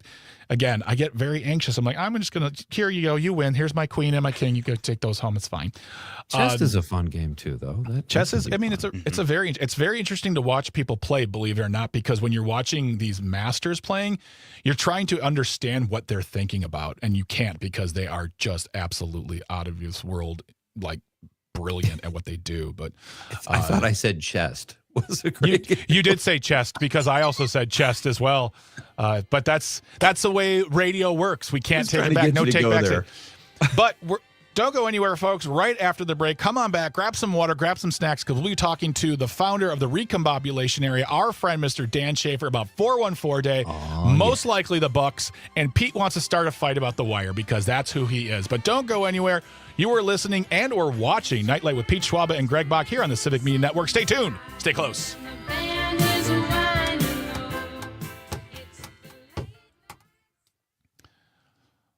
All right, we are back. I was going to try to bring up this game that came out back in 1978 called The Campaign for North Africa. What a name. Yeah, it's a game it's recommended 10 players and establishes it's a total play time of 1,500 hours. And they couldn't play test it because it takes so long and there's no record of it ever being completed. Sounds like fun. That's crazy. Speaking of fun, it's Dan Schaefer, everybody. Dan. Hey, Dan. Hello. How's it going, buddy? Good. Can you hear me okay? I'm not hearing myself in my speakers here, so. Can you hear us? I can hear you just fine. And we can hear you. Okay, that's all we need then. Can you hear me now? Can you hear me now? That's an oldie. That's an old Verizon. You get it? It's vintage ad. Thank you. Reference now. Thank you. That I put that one in the wine cellar, brought out 20 years later. Can you hear me now? What do you want to talk about, fellas?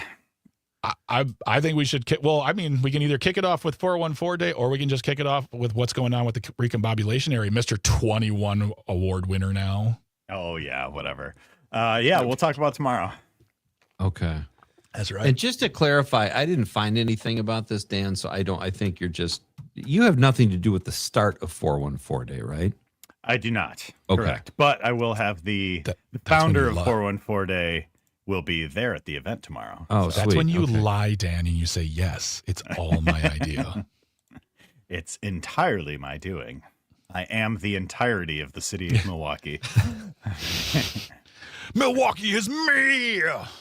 Well, I found out, I was just looking it up before, and I saw this 414 Day history, and there's these two guys and a guy in the middle that I thought, oh, no, that was Fonzie. Sorry, I thought that was you, Dan, because you're so cool. Don't use all the jokes during the break here. Come on now. That wasn't All right. All right, guys, we have 20 seconds. Great to have you, buddy. Yep. Great to be here.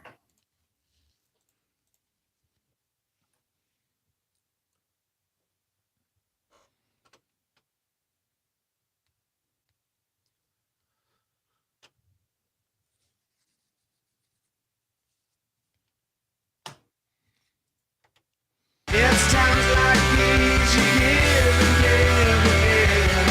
It's times like these you learn to love again. It's times like these, time and time again.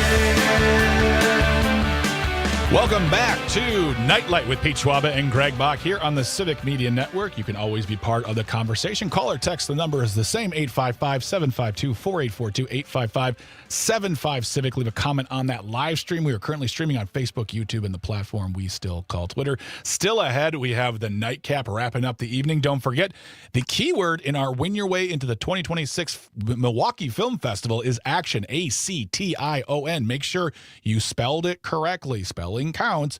Capitalization does not. It's your chance to win an all-access pass to this year's Milwaukee Film Festival. That's dozens of movies you can see if you win the Win Your Way into the 2026 Milwaukee Film Festival. The word again is action, ACTION. Good luck. And speaking of luck and awesomeness and amazingness, Pete and Dom, our next guest is awesome, amazing, and wonderful. He is the founder of the recombobulation area. He is our coworker and our friend, Mr. Dan Schaefer, right here on the show. Good evening, Dan. How are you today? Good evening, fellas. Wonderful to be joining you here on Nite Lite. Hello, Greg. Hello, Pete. It's been too long. It's good to see you guys. Way too long. And you're such a humble guy. Greg was giving you all this praise, and I almost said, Greg, please, you're going to embarrass Dan because he's that humble of a guy. Even though he told me I had to say all those things. I had to write down. I gave Greg a script to gas me up a little bit here. Yeah. Oh, it would have been nice to be included in that, but okay. He said, Dan, he said, say the following. I'm awesome, amazing, humble, and if you get any of this wrong, I will find out where you. I don't think I'm supposed to read that part. Oh, sorry about that. So yeah. Welcome to the show, Dan. We're happy to see you. Happy to hear from you. Let's kick it right off. 414 Day is tomorrow for those who don't know and like listening throughout Wisconsin or around the world on the Civic Media app. Tomorrow is April the 14th, which has been designated 414 Day, Milwaukee Day. What do you have planned? What goes on a day like that in Milwaukee? How do they celebrate their fine city? Well, the recombobulation area is a proud Milwaukee publication. And we love to celebrate the city that we call home, the city that we have built this community around this scrappy little publication, the recombobulation area. And so each and every year since we got things started, we have our biggest sale of the year on Milwaukee Day. So Milwaukee Day is on April 14th, which mirrors the city's area code of 414, 4 for April, 14th of the month. And we offer all of our subscriptions for 41.4% off on Milwaukee Day. Yes, it is that specific, but it means that you can get a full year subscription, usually a $50 value for $29.50. Pretty good, right? We get a full year of award-winning independent journalism for less than $30. Or if you just want to sample it a little bit here and there, you can get started for less less than $3 a month. So, our prices have remained the same since 2019. Who else can say that, right? Nobody. Absolutely nobody. It's not just award-winning either. It's a lot of awards, Dan, like 21 Milwaukee Press Club awards alone. Yeah, we're winning our 20th and 21st Press Club Awards this year at the Recombobulation I area. think what Greg is trying to tell you is you could bump up those prices a little bit, Dan. Maybe I should, but not for tomorrow. Not on Milwaukee Day when people get their It's kind of our Black Friday, right? We get our have our biggest sale of the year, so people can subscribe and get a full year, and it helps us plan for the year ahead. This is going to be a big year in the political universe here in the state of Wisconsin and in the city of Milwaukee with the race for governor, the midterms, so much happening up and down the ballot, so much happening here in our fair city all the time. So there's going to be a lot to cover. So be sure to subscribe with that. And along with the subscription, we are hosting an event tomorrow evening in the city of Milwaukee. We are hosting a live podcast at Anodyne Coffee's Walker's Point Roastery. That will begin at 5:30. We will start podcasting at about 6 p.m. So, sorry to break into Nite Lite at all, but we will have the podcast available as a video for you later this week if you are a subscriber as well. So we are excited to be having that conversation tomorrow evening. Angela Lang from Black Leaders Organizing for Communities and Matt Wild from Milwaukee Record will be joining for the live podcast, and we'll have some special guests there as well.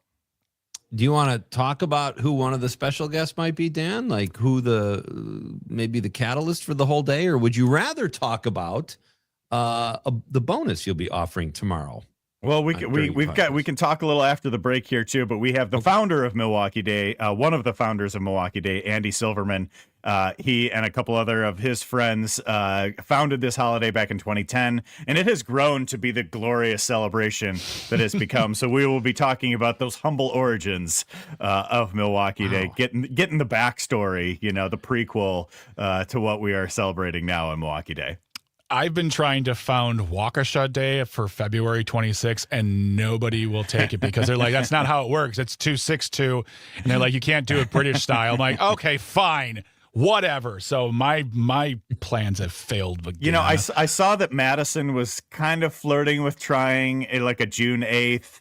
Madison Day or something like that. They could do a September 20th in the Fox Valley, but nothing will really compare to Milwaukee Day and here in the 414. No, it's perfect. And Madison has enough. I mean, I love Madison, but they've got enough days there. Dan, before we go to a break, can I ask you what your favorite board game is? That's our question of the night. Are you a board game guy? I like a good board game. Yeah. Okay. Yeah.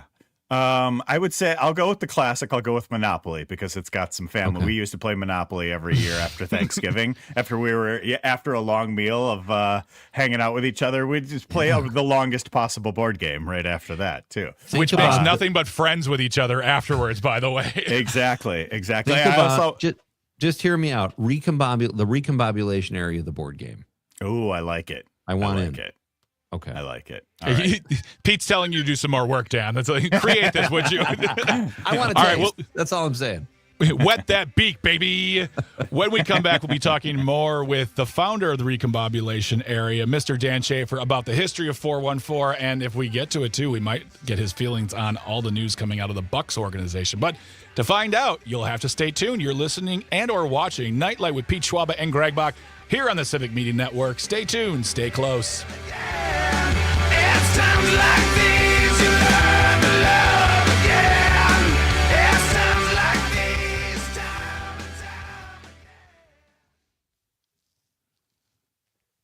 And we are back. What was that song, Dom?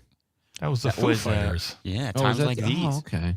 Nice. Yeah. Liked it. Did Greg give you the notes to plug in some 90s alternative rock for me? I did not at all, actually. Okay. I was going to say play some Oasis, but he's there you go. I thought he was going Milwaukee band. Like we hear some, totally. the Sex Pistols, the Violent Sex Pistols, Femmes, yes. The famous Milwaukee band, the Sex Pistols.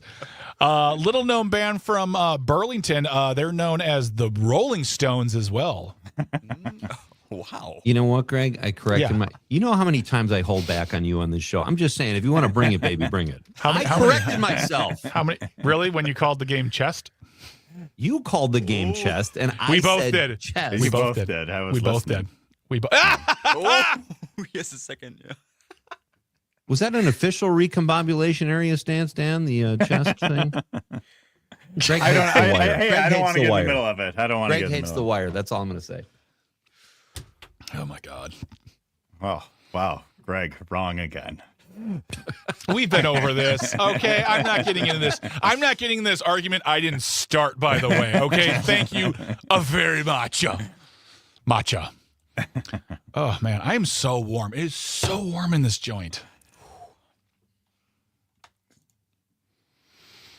Got to get some better ventilation in Radio Park still, huh? Right? Yeah. Yeah. We need more windows. Can I get more windows, please?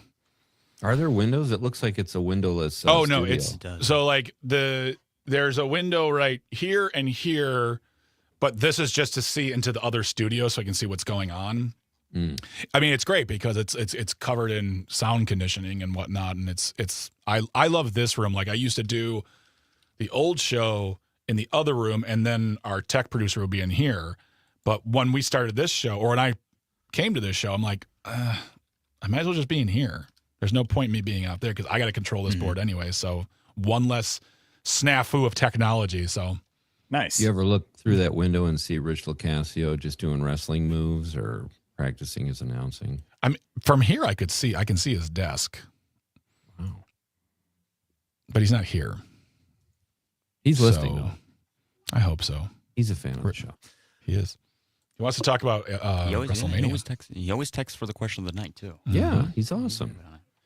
Dan, what? I probably shouldn't ask you that because this is the Secret Super Fun show. But where is Anodyne's Coffee? That's in Walker's Point. Is that?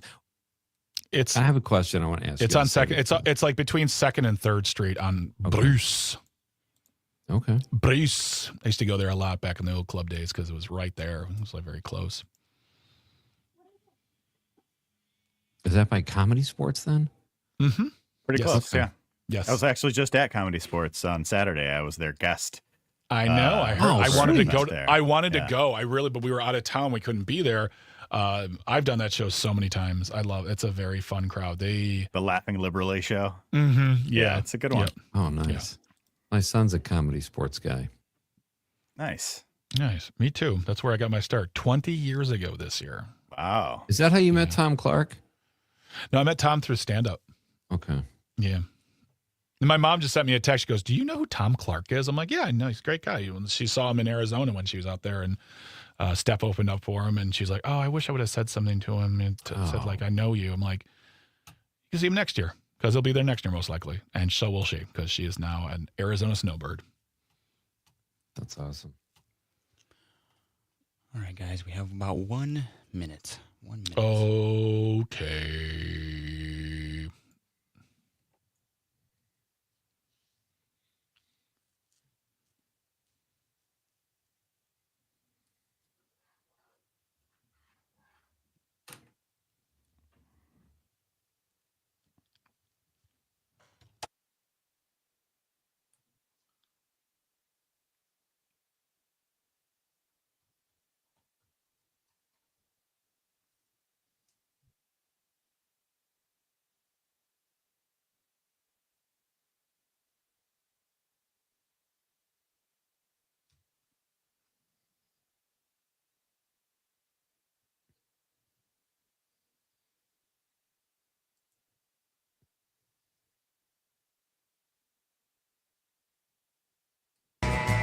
I'm sure you've heard it all before, but you never really had a doubt.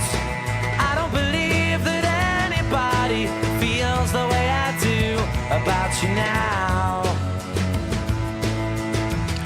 Welcome back to Nite Lite with Pete Schwaba and Greg Bach here on the Civic Media Network. We are coming to you live from all over Wisconsin. The Yaderhay Triangle is sort of a Yaderhay Square now because I'm coming to you live from Radio Park. Up a little bit from the state in Milwaukee is our guest, Mr. Dan Schaefer. Up a little bit further is Mr. Pete Schwaba. And over in Madison is Dom Lee on the boards. If you want to be part of the conversation, 855-752-4842, 855-75-CIVIC. Leave a comment on that live stream. We are currently streaming on Facebook, YouTube, and the platform we still call Twitter. Tonight's question is, what is your favorite board game celebrating National Board Game Day? Leave a comment, send a question, or leave a comment on your favorite game.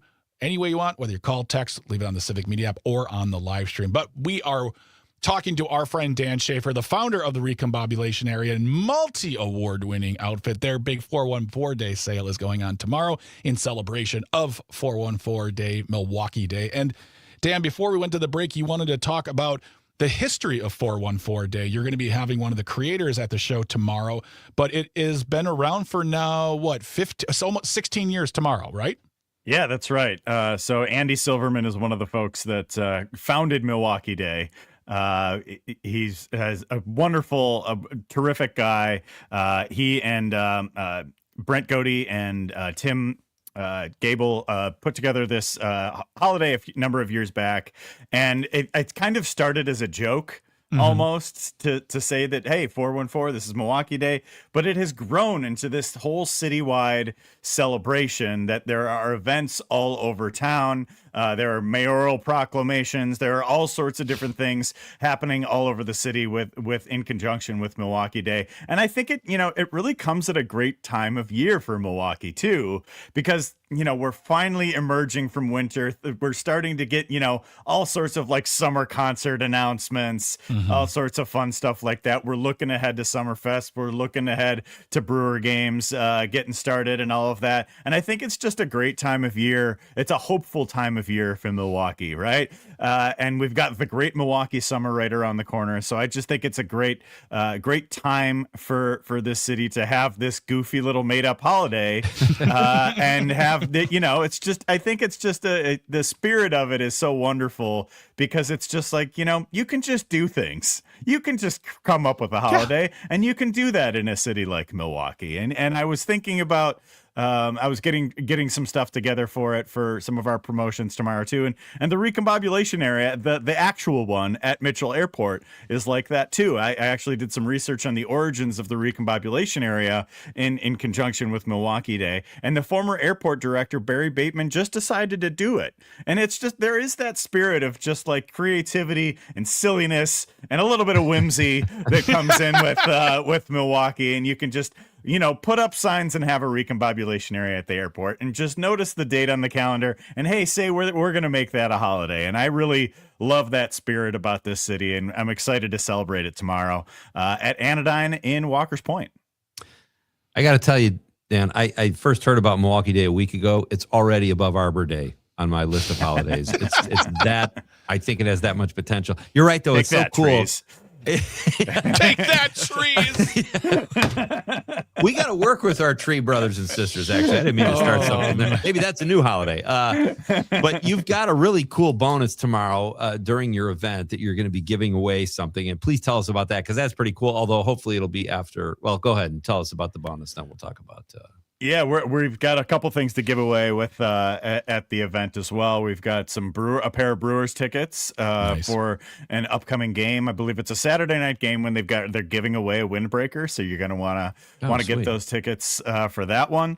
And then we're also partnering with the Milwaukee Film Festival this year, so we're giving away a couple passes to a couple films at the Milwaukee Film Festival. I know you fine folks here have been looking forward to that event as well. So we are a community partner for a couple of the films going on there, and we'll be giving away some passes with that as well. And it's going to be a terrific event.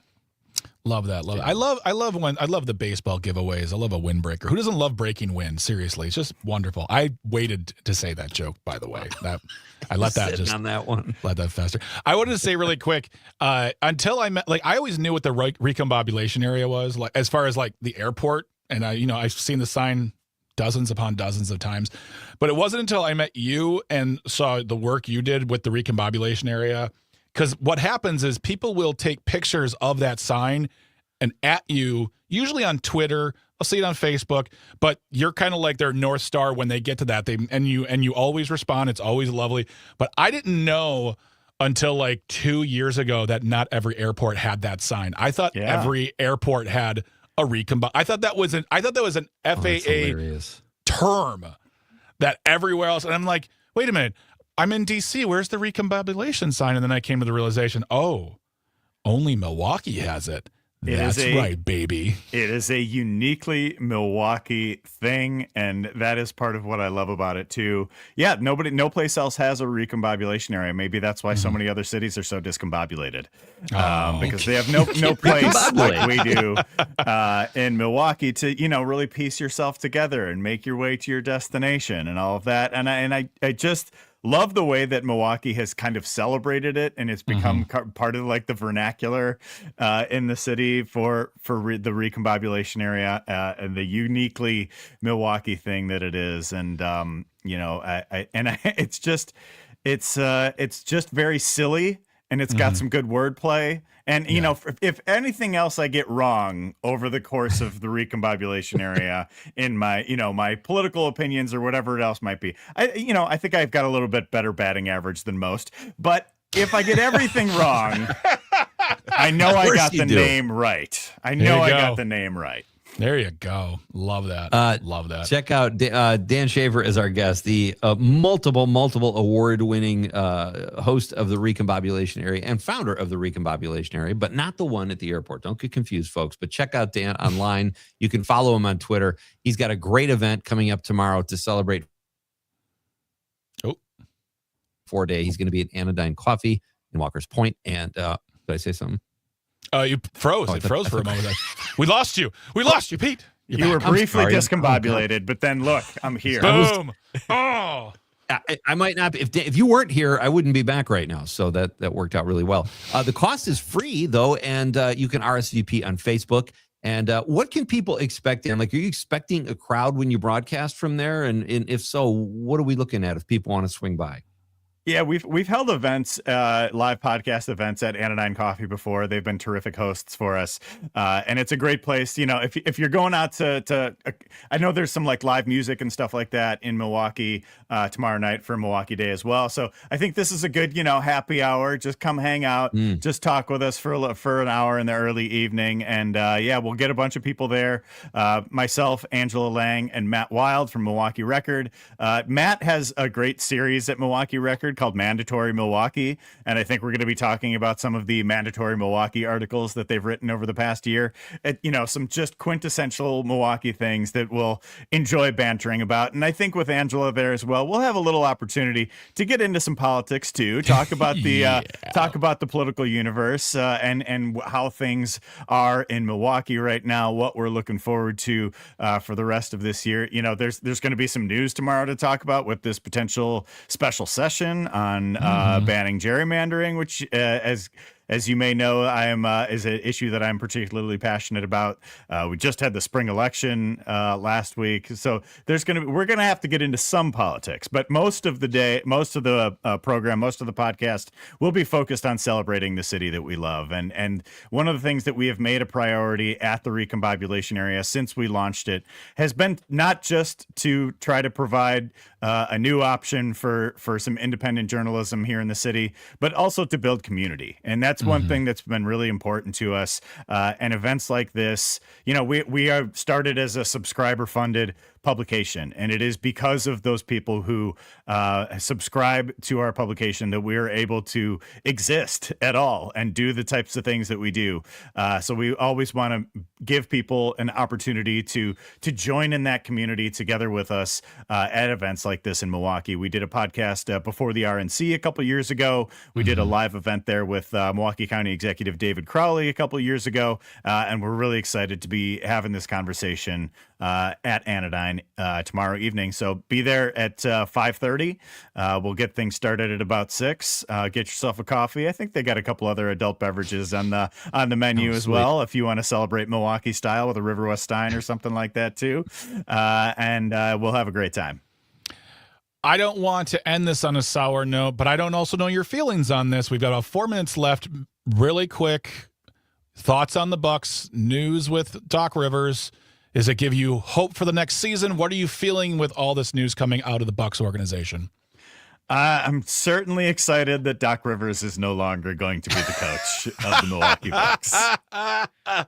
Somehow I was not shocked by that statement. It hasn't worked. The Doc Rivers experiment hasn't worked. It was time to move on. It was probably time to move on a while ago. But, definitely an uncertain offseason ahead for my beloved Milwaukee Bucks. I am firmly in the keep Giannis, don't trade him, never leave us. Why would you ever go anywhere? Wow. Camp. There's just Dan Schaefer wrapped around Giannis's leg going, don't go, don't go. I get that because he's Giannis, but as a Bucks fan, while he still has trade value, I feel like he's going to leave, Dan, and I don't want that because I think you need a sports hero in your town, and he's definitely that. But how did you feel when they fired Adrian Griffin, who had a winning record at the time, compared to this fire? This is not a firing. I'm sorry, but a departure or whatever. Yeah, a departure, right? To spend time with the family, of course. We'll drive you to the airport, Doc. However you want to depart. I just got. I'll give you a ride. Yeah. I didn't think Adrian Griffin was a good coach at all. I didn't think he was like an NBA caliber coach. I didn't think Doc was the best choice as a replacement, but he had a winning record, but it was it was embarrassingly disastrous tenure as coach. Yeah. It didn't get any better with Doc Rivers, and they kept him there for 2.5 years. And so that wasn't great. So, there's my friend Eric Name, who is a reporter at The Athletic, has written some terrific pieces about the Bucks over the last 24 hours, featuring, stuff about Doc Rivers, about just the acrimony within the organization. He had an exclusive interview with Giannis. I would go check out Eric's stuff at The Athletic. I'm still processing a lot of that right now, looking ahead to this, uncertain off season. I still think there's a path to become a contender. It's a long shot. But this has been their worst season. The first time missing the playoffs in 9 years since the 2015-16 season. And you know what? Before that, 9 years in a row of the Bucks making the playoffs and being a competitive team and making the finals. Before that, they didn't make the playoffs, I think, 9 times in the rest of my life. in the 90s and 2000s, and so we've had this sustained period of competitive, successful Bucks basketball. I'm grateful for it. And I don't know if it's going to continue, but I've been grateful for these past 9 years. That's for sure. I hope it happens just for you, Dan. Damn it. Exactly. It's awesome. We're keeping the hope alive for Dan Schaefer, who is the founder of the Recombobulation Area. You can go to the recombobulationarea.news. 414 sale tomorrow, 41.4% off a yearly subscription. So don't miss it. Excellent award-winning reporting. Also, check out the event tomorrow at Anodyne Coffee in Milwaukee on Bruce in the 3rd Ward. So don't go anywhere. Thank you, Dan, so much for being here. When we come back, we'll be getting you the nightcap and wrapping up the show. You're listening to Civic Media. Stay tuned and stay close. That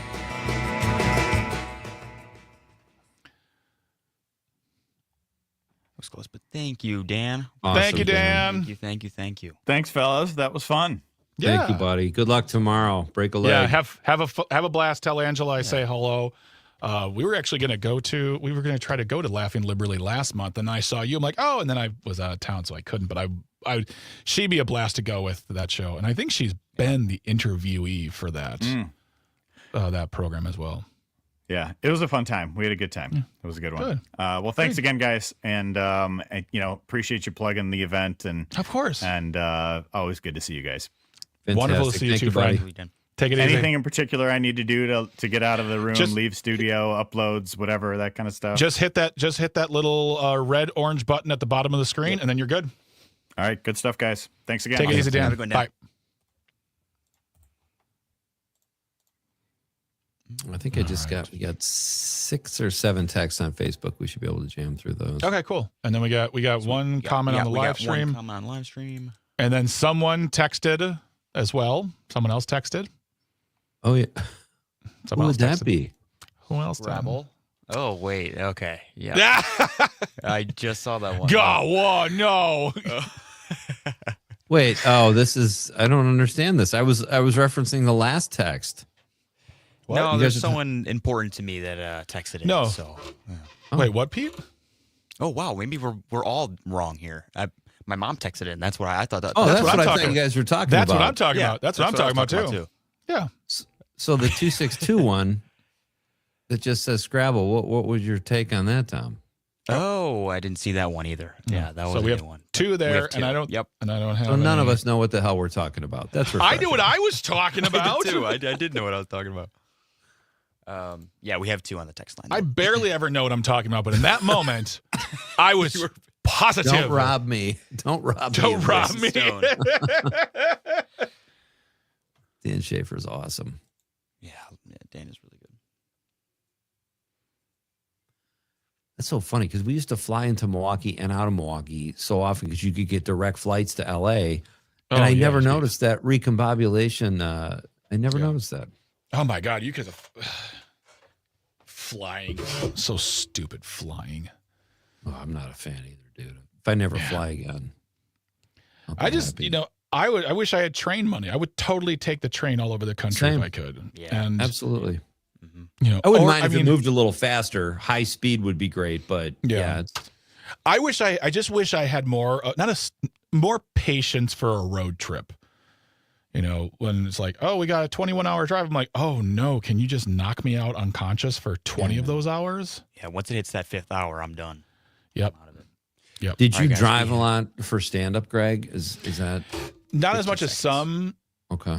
But I definitely have some road stories. Like, yeah. Yep. Okay. All right, 10 seconds.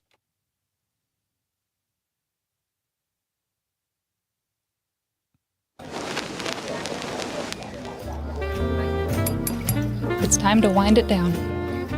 This is Nightcap with Greg and Pete.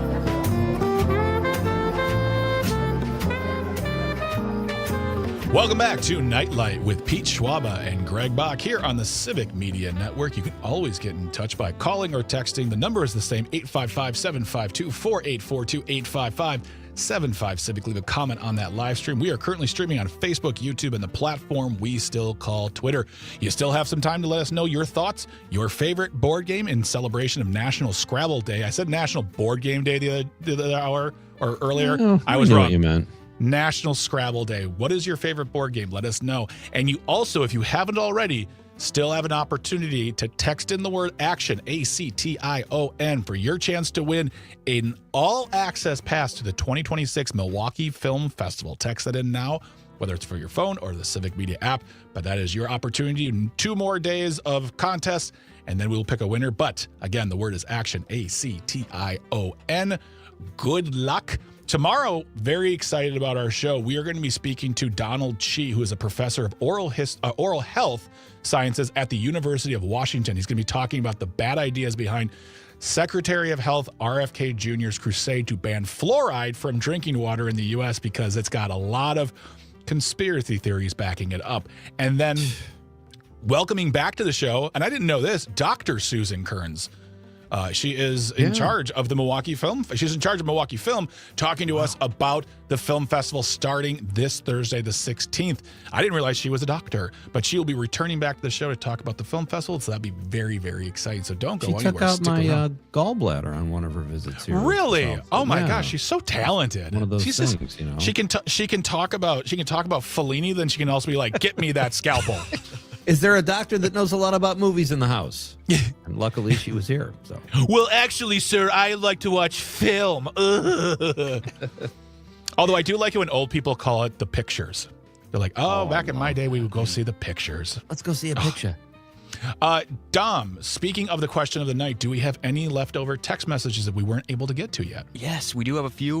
We have someone from texting on WMDX said Scrabble, which is really Nice. good. Love me a Nice. Scrabble. And then we also Love have me a my Scrabble. we have my mom. She says love playing aggravation, especially with my son, which is me, when he visits. So thank you so much. The guy with two thumbs. This Wait, guy. do you have a brother?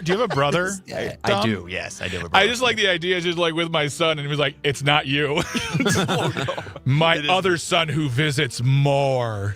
No, he hates board games. Yeah, my mom likes me more, so Oh, okay. we know who it is. All right. You said it on the radio. It's true. There we go. Pete, anybody on Facebook Yeah. giving us some We've last got- minute thoughts?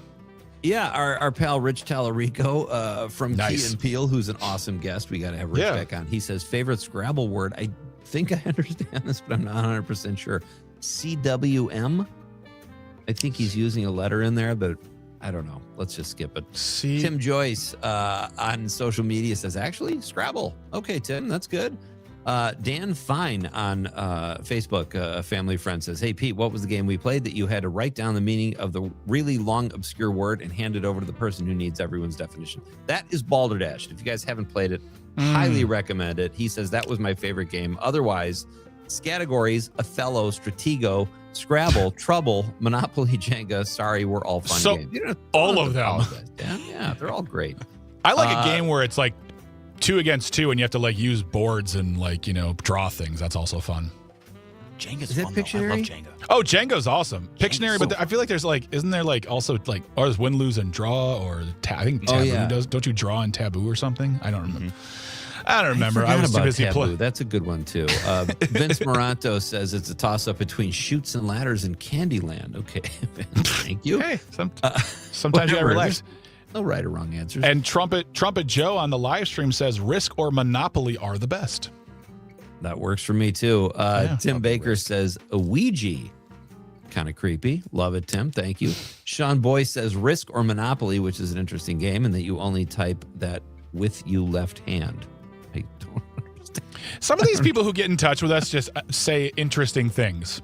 I have trouble texting too. I'm the amount of typos I have. Teresa on Facebook says Sorry has always been my favorite. Yes, I forgot about Sorry. Sorry's my a good daughter game. And I have been playing that since she was young, and when she comes home now from college, we still have these great Sorry marathons. Such a fun game. That's awesome. It's the game of sweet revenge. And Amanda Nimmer, our social media pal who does great work here at Civic Media and Nite Lite, says Payday. I also love the candy bar. It's a great candy bar. An underrated candy bar, Greg. I don't disagree at all. I don't disagree at all. 1,000%. All right, before we get on out of here, Pete, what did you learn today? Well, I learned about Milwaukee Day. Obviously, I made a joke about it, but I really had never heard of it, and I cannot imagine what better person to be having some type of celebration for that day than Dan Schaefer. So that was really fun, and I learned that Mike Clemens is the hardest working man in sports. Yeah, I did not know the history of Milwaukee Day as well. I didn't know it goes back that far, and I'm very happy to hear about it. I'm very much looking forward to the event tomorrow. If you guys can make it, again, it's going to be the 414 event at Anodyne Coffee on Bruce Street in Walker's Point for a great discussion, fun, maybe some politics. You never know. Senior producer Tucker put on our chat. He said Settlers of Catan is also his favorite game. So now we know that, and I now know that Tucker's even smarter than I knew before, because people who love that game are real good at games, and I'm just like, just here, I lose. I lose. You can just have whatever. You can have my property. It's fine. It's fine. All right. Oh, Dom, really quick, what'd you learn? I learned about 414 Day. I learned a lot more about that. So that was always good. Yes. All right. It was a great day. Yeah. Well, on behalf of Pete, I'd like to thank Tucker. I'd like to thank Dominic for everything they do, including traffic and engineering. They make everything work here. We just come in and talk. But everyone who called, texted, got in touch with us on the live stream, thank you so much. Without you, there is no us. Thank you very much to Mike Clemens and Dan Schaefer for stopping by. Remember, tomorrow we're talking to Donald Chi, a professor of oral health sciences, and why getting rid of fluoride from drinking water is bad. And Dr. Susan Kearns of Milwaukee Film returns to talk about this year's Milwaukee Film Fest starting on Thursday. And if you haven't already, text in the word ACTION, ACTION, for your chance to win an all-access pass to the Milwaukee Film Festival starting this Thursday. All right, folks, with all that being said, have a great night. Pete, say goodnight to the people. Good night, Wisconsin.